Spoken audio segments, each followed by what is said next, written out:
नमस्कार, इजी रेसिपीमध्ये तुमचं सर्वांचं स्वागत आहे। आज आपण बनवणार आहोत साध्या पद्धतीची अगदी सोप्यात सोपी वांग्याची भाजी। त्यासाठी मोहरी, कांदा आणि 2 ते 3 मिरच्या, टोमॅटो एक मध्यम आकाराचा, कढीपत्ता आणि लसूण व परतून घ्यायचं आहे जरा कांद्याचा रंग बदलेपर्यंत। कांदा आपला शिजलेला आहे। हिंग, थोडीशी हळद आणि अर्धा चमचा कांदा लसूण मसाला पावडर,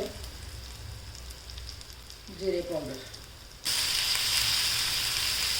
होते ही भाजी। मुलांना डब्याला द्यायला पण अगदी झटपट होते।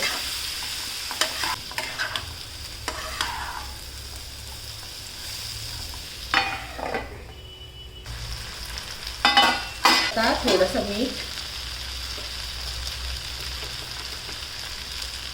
थोडंसं घेतलं मीठ कारण कांदा लसूण मसाल्याला मीठ असतो। ओलं खोबरं घेतले मी, त्याच्यात कोथिंबीर मिरची घेतले वाटायला, त्याचं वाटण मी 2 चमचे टाकले।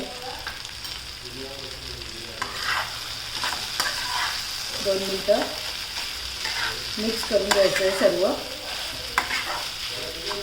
चपाती भाकरी सोबत ही भाजी खाऊ शकता। मुलांची सुटसुटीत अशी आपली भाजी झालेली आहे। तुम्हाला कशी वाटली ही कमेंट बॉक्समध्ये मला नक्की सांगा आणि लाईक, शेअर आणि सबस्क्राईब करायला विसरू नका। धन्यवाद।